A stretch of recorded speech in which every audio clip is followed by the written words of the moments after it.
This is my reflection video for class, and I'm kind of excited about this reflection because I feel like this course has really opened my eyes up to how to do different lessons and how to connect more than one subject together, which I feel like was one of my downfalls as a teacher, as I've been teaching for a very long time, and I was an educational director for a very long time. So to come back in it and have a different mindset, I feel will help me to grow.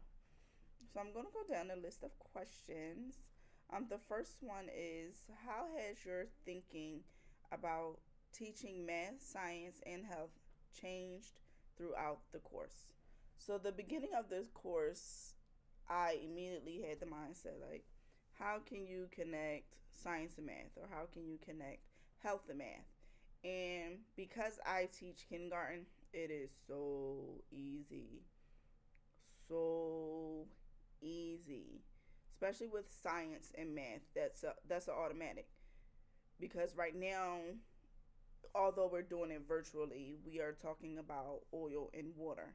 And I've noticed when I'm giving directions, I'm telling them, make sure your cup is halfway full or halfway empty. And then it dings to me, wait, that's math too. So my thinking changed in a way that now I'm looking at different things that I do daily, how it could be one or the other. Excuse me. For example, this morning I made a cup of tea, and I'm literally saying out loud, all right, I gotta get one tea bag, and then I need 1 cup of water. And I'm like, this is definitely what it is that I tell my students to do when we're talking about science and how different things happen. And I'm sure once I get into teaching the older grades, it's going to be the same, but more in depth, more specific to their levels. So now I have a broader way of thinking versus so small minded and tunnel vision as to what it is that I really want to do. Next question is, what are your biggest takeaways from this course? Literally, I just said it. I'm happy to not be so small minded.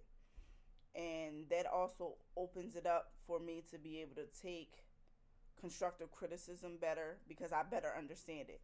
Before, if a supervisor or even my teaching coach would come in and say, well, you can connect this and this, but never really explain to me how. And I just couldn't understand it. I couldn't grab that understanding of, you can connect it. There is a way to connect it. You just have to figure out what that way is. So that is my biggest takeaway, is that I can dig deeper and use the standard to dig deeper. Because actually, in each standard, the way that they word it, you can figure out a way to do it.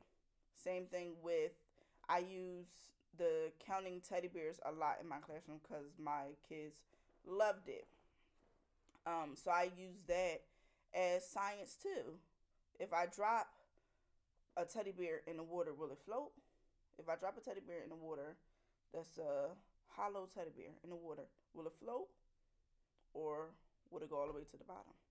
And that was also one of our a science standard that I actually pulled from first grade, to test their higher way of thinking, which is now one of the big things that the school district of Philadelphia is putting into effect, is the higher way of thinking. Next question is, has your philosophy of education changed at all? If so, and how? Honestly, no, it hasn't changed that much, because my philosophy for education is, play as you learn, or more so, the project learning theory of it all is to be active in your learning. So my classroom is extremely active. Anytime you come to my classroom, my kids are always walking around. They're sitting where they want to sit. When we have a math activity, I may have some kids sitting on the floor. Some of them may be sitting in crisscross applesauce in their chairs. And some of them may be standing up, leaning on the table like this, because that's comfortable for them. And my philosophy for education and teaching is for my students to be comfortable. Because I have learned when I was in school, I went to Catholic school, and everything was like, by the book, do this, sit this way, sit up, cross your legs, don't cross like this. And it was very uncomfortable, and I had a hard time focusing because I was uncomfortable. And then when I transitioned into a new Catholic school where things kind of changed, the way of their thinking changed was okay, maybe we can let them kind of relax a little bit, but still follow the rules. And I end up getting a grade, straight A's, and everything.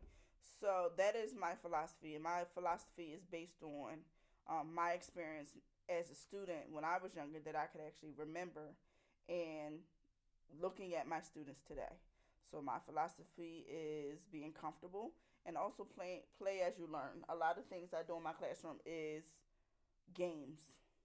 It's repetitive games. It's the same games, but I'm pushing them to learn something new. One major game that we have played is, I'm so going over 30 minutes. I mean, it's 3 minutes. One game, I'll make it quick. One game we played is the math game. I'll put a math question on the board.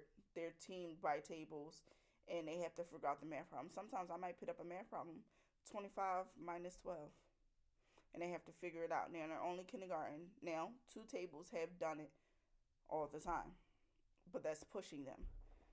Next question is, reflect on the course outcomes. Refer back to your original KWL getting to know you response. Were there any want to knows that you did not get answered for you? No. Everything was answered for me throughout this course. It was absolutely wonderful. Professor Dunn, you are amazing. This was the perfect job for you. I don't know how long you've been here at Eastern, but I hope to have you as a professor again. Next one is, how will you stay current in your teaching practices? So, my family calls me a career student. I have never been out of school. I am 29 years old. I've never been out of school since I started kindergarten. When I had my son, I was in my master's program, and as soon as I got done my master's program, I went back to school for my doctorate. I'm in school for my doctorate now in my last year. And then when I finish these courses, I only have 2 more courses here at Eastern over the summer. When I'm done that, I'm going to enroll in the Masters of Education for Special Education. So then that way I have 2 masters, but I also want special education certification. So to answer that question, I like school. So I want to, that's how I'm going to stay current on my teaching practices, is to continuously learn about teaching practices. The big thing in my family is, well, how are you going to get the money? I figure it out. It'll happen along the way until there is a roadblock that completely stops me from doing this or doing what I want to do. I'm just going to keep going. There is no such thing as you can learn no more. You can always learn. I'm learning from my son every day. That's about it. So that is my reflection as I hit 8 minutes and, well, now 9 minutes. So thank you for listening. Professor, you are amazing. I enjoyed your class. And I hope that you have a wonderful summer with everything that's going on, and a relaxed summer as well. Bye.